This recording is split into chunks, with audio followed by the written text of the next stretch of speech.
Let's give a big round of applause for Sean Dunne.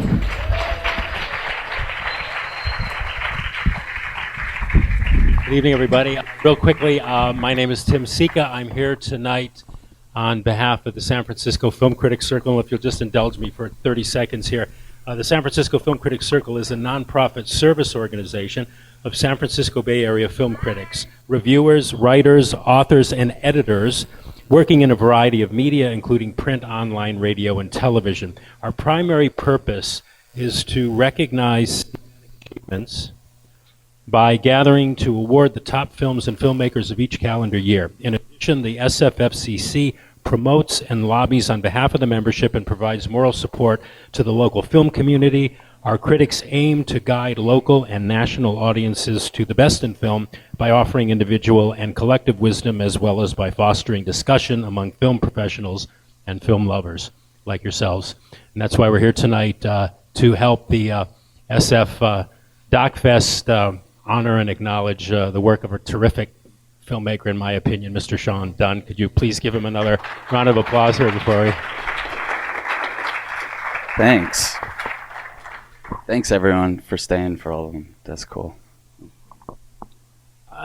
So Sean, we asked Michael Moore once, long before he hit it big with Fahrenheit 9/11, but after Roger and me, what he saw himself doing as a filmmaker. You know, was he documenting? Was he forwarding any agendas? Was he objectively presenting? You know, what as a filmmaker did he see himself first and foremost doing? And he told us, he said, making a movie. That was what he wanted to do, make a movie. Yeah. What is your purpose in making the kinds of films which we just saw? What do you see yourself doing, per se, as a filmmaker? I'm getting better at this. I do feel like I'm just starting out still, even though I'm getting something like this. But I feel like I want to expand people's circle of compassion in a weird way, you know? Like, kind of, I want these to be not so much about me and not even so much about the subjects, but about you guys and the way you're taking them in and the way you're processing these people that are often from fringe communities, you know. That's kind of that's like a little bit of a hippie way of saying it. Yeah, someone described you as the what was it? The fringe? You said it in an interview. I don't know. Yeah, it was. I have it here somewhere. I don't have the quote. It's but something about you being the master of the fringe. Yeah, and that kind of happened. Yeah, that kind of happened accidentally. I think there were some other shorts that I made. One called American Juggalo. That's probably our most popular thing that we've made. And then we made a feature film called Oxiana. And after that, I started to get that reputation a little bit. But I don't really feel like I seek out fringe communities. It's just like there's such an honesty there and such a humanity that I feel like I really kind of jive with and connect with. And I'm right there with them. I know you're asked this a lot, but how do you find your subjects, or do they find you? We find each other. We cross paths. It's so weird. You know, like Florida Man, I stood back there and watched some of it, and I was like, how did this happen? It's hard to believe that it happened. We would cross paths with people. Like a film like that, we would definitely just take our camera out in a parking lot, and things would start happening, and we would just we had no agenda for that film. You mentioned Florida Man. What did the people that were looking into the camera, what did you tell them to do, and what was your intention of having them do that? We didn't tell them much about anything we were doing the whole time. It was kind of like, we're making a film called Florida Man, and then we'd say, can we get some shots with you? And I really wanted to. Unlike a lot of the other stuff I've made, I was trying not to so much connect with the subjects, and I would try to like maybe throw out a really vague question like, do you have any words of wisdom? And then I'd get out of there because I thought it was really interesting. We were on a 16 millimeter lens. We had one lens on that whole thing, so it was really close. And I thought they were like kind of like living mugshots in a way, and just like a moment for you guys to kind of slow down, and it's not so much yapping, and it's just, let's just take in their essence a little bit. And I thought it could provide a really unexpected pace to the film. Like I really wanted that one to feel like an adventure. Like, I have no idea what I'm going to see next, or where these people could possibly take us. So yeah. Can you? I know we have limited time, and I'm going to open it up really quickly here. But can you? One of the things that has always struck me about your movies is the seeming openness of the people on camera. I mean, Yeah. they really seem naked, figuratively speaking, in terms of Yeah. just baring their souls and saying the things that we saw them say. So can you describe your process of ingratiating yourself with your subjects? They really, it feels as though they trust you implicitly. Yeah, I mean, honestly, it freaked me out at first because I had made a few films, and then I realized I was like, oh man, people are being really honest, and I don't know if I can, like, is that happening by chance? Like, how can I keep tapping into that? And then over time, I realized you're gonna get what you give, or you're like, if I'm bringing a whole bunch of tension to a situation, you're just going to get that back from your subject. If I'm going with a list of questions, people are going to answer like it's a list of questions. If I'm going as some stoned idiot like I am, they're going to kind of just be like, all right, who's this guy? So yeah, I don't know. For me, taking acid and meditating every day has really helped me chill out and not really bring a whole bunch of bullshit to any given scenario, and I think people react likewise. And it's a real connection, and sometimes it's really weird. It's really weird. That's what Florida Man was all about. Well, all these films I think that we saw, and again, I'm speaking for myself, but they have this sort of subtext, this sort of afterglow, if you will, of empathy. Mm-hmm. And I remember once a professor of metaphysics said something, and I always remembered him saying this, but I didn't really know what it meant until I really watched your movies. He said, I'm paraphrasing, he said, until you come to a point in your life where you can look at the fringe person in society, the criminal, the thug, the prostitute, the murderer, or whatever, the rapist or whatever, and identify with them in some way, that hey, maybe there's something about them that I'm capable of if the situation was different. He said, until you get to that point, you're never going to, it was his opinion, that you're never going to grow spiritually. Yes. And yeah. I think your work kind of epitomizes that. That's what it's all about for me. I mean, Yeah. I think of documentary as kind of a spiritual practice for myself in terms of reconnecting with humanity and giving myself an excuse to do it, giving myself an excuse to explore. And until you can connect with some of those characters, honestly, that's why I made Trump Rally. I thought it was the funniest thing in the world to troll like y'all, like, can you connect with these people? Can you find it in your heart to have compassion for them? I did. That one was a little tough to get around. It's tough.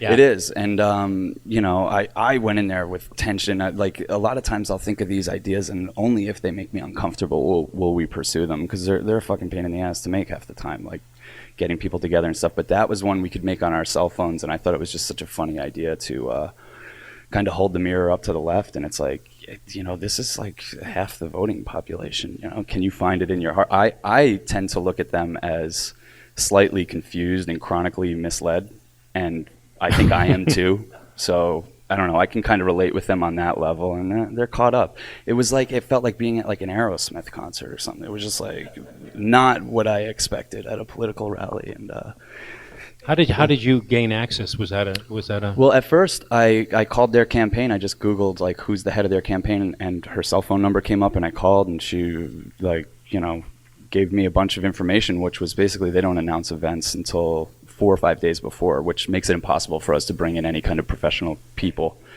So I said, fuck it, let's just shoot it on our cell phones. We happened to be in Vegas, and he announced he was going to be there, and we just we showed up, me and Cass, a couple of our friends that lived out there, and then we put an ad on Craigslist saying, if you have an iPhone 6S and want to go to the Trump rally and make $50, and 2 people showed up. The only black guy in the whole thing was a Craigslist dude that we hired. And we kind of just divided and conquered, and like this beautiful thing started to take place where like all the people got locked out, and it's so fitting because all he wants to talk about is building walls, and everyone's cheering it on until they're on the other side of one. Right. And my friend Britt, who she was down with that crowd of people, just did such beautiful photojournalism of this chaos unfolding, and that those people down there, that's a hall of fame of complainers, the types of people that stick around in an event after everyone's told like get out of here, and it was characters galore. He was awesome. He was in San Jose yesterday. He did a he's rally out here at the now. convention center. Yeah, is he still? Yeah. Yeah, I think he was in Reading today or something like that. Yeah. Making the rounds. Yeah, I'm as a result of that movie and kind of people's reaction to it on the internet, because I just put these things on the internet. I don't normally show them like this, but I want to be less political. I want to become less political, and just like, I think it divides everyone all over the place. I'm like, I can connect with people on so many levels. The second we start talking about politics, it like gets me going. So I'm just, I encourage you all, drop out. Who cares? You know, vote and everything, but like, we know who we're voting for. Let's get real. Right. This is the first time is the film's being shown in a theatrical on a screen like this? Yeah, I went back to the edit. Kathy Gatto edited that, and she edited all that stuff and more stuff that's on my website, veryape.tv. And I gave her a bunch of cell phone footage, and she found a beautiful story in there, I think, and one that challenges people and brings you there. And yeah, a lot of fun making that one. That film cost $100. I'm going to leave the stage now because I want to get you guys on mic and get your questions on mic so I don't have to repeat them. So if you have a question, raise your hand and I'll run the mic. And you need to talk right into the top here so everybody can hear you. Yes, with the massive record collection, to this date, he hasn't had a reasonable bid on his records. No, he's sold it since then. He has? Yeah, I made that in 2008. He sold it to some Brazilian guy for $1 million. $1 million? Yeah.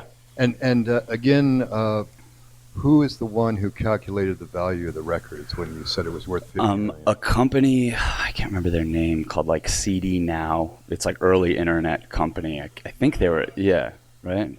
CD Now went in there and took a look through everything, and they wanted it all because a lot of it wasn't on CD or whatever. Okay, so a musicologist or someone who had done data work had estimated that's the value. Yeah, but I also kind of I like that my films like kind of leave you questioning if anything factual is coming out of these people's mouths. Like, you know, who cares? Yeah. So, do you know the name of the man who bought that collection? No, but there's like a New York Times story about it or whatever. Just look up Paul from this movie. Paul Mahini. Okay, I'll come over and get you. And if you could talk right, like eat the mic so we can hear you. Did any of the people in the Florida Man feel offended or get provoked that you were the camera people? That happened a couple times. And didn't make it in the movie, but yeah, like just accidentally stumbling upon somebody's space. And we had our cinematographer was a little overzealous on that one, and like sometimes he'd be like, "I'm just gonna go get a shot," and I'm like, I can't be a part of this. It's crazy. But yeah, a couple times people were like, "Get the fuck away from me." So yeah. But besides that, we were received, and this is what I mean. It's so trippy watching it because I'm like, how did this happen? We were received by these people like, "Oh, of course the crew's here to film me," and I don't really know how to explain that. So we were an interesting crew of people. There was only 5 of us made that. So yeah. Hi, Oxiana is like my favorite film ever. So thank you for making that. My question is, are the people from your films still in your life in any way, and how? Yeah, we hang out with Rocky whenever we get enough energy. We're in Brooklyn. He's in Staten Island. I did a podcast with him. It was fun, but you need like a 4-month break after hanging around with him. He came to a film festival with me once and just dominated. He took over the whole festival. It's a stupid short film we have, and he took over the entire festival. I'm in touch with a lot of people from Oxiana, like Florida Man and American Juggalo. I don't like those are just random people. I have their releases and stuff, but I don't know who they are. And Cam Girls, which is playing tomorrow at noon, I think here, and I'm going to do a little Q&A. I'm homies. I became homies with a lot of them, and some of the girls in the movie are the ones who turned me on to acid, and I'm very grateful for it. And my next project concerns those things. So, Sean, I had read on a Facebook thread, I think it was Wednesday, that you said you were through with film festivals per se, that you thought they were a game, too time consuming and expensive. So I'm going to respectfully ask you, why are you here? This is so awesome. It didn't cost me anything. So I don't know. I hate the idea of giving someone $75 to like tell me no, you can't play here, and don't give no reason why. And yeah, I don't know. It's just I can't do it. That's how we've been able to be so prolific. I've made 10 films in 7 years. Right, it's because I'm not distracted by, I don't know, fucking whatever goes on at film festivals. Well, I did a bunch with the first few films there. Like they did festivals, and I got the hint. And then we did Oxiana was at Tribeca, and we really got the hint. And I was like, okay, cool. I think we could just put our stuff on the internet. More people see our films when we put them on the internet in the first day than all the film festivals in the world could ever provide. And that's all I care about, is that Right. people see them and pass them around. And yeah, nothing against film festivals. This one's obviously awesome. So. Well, they are becoming more corporatized. I mean, yeah. Oh, it's the worst. ridiculous. Yeah, I think you said in an interview. I thought, and I agree with you. You said something where they used to exist.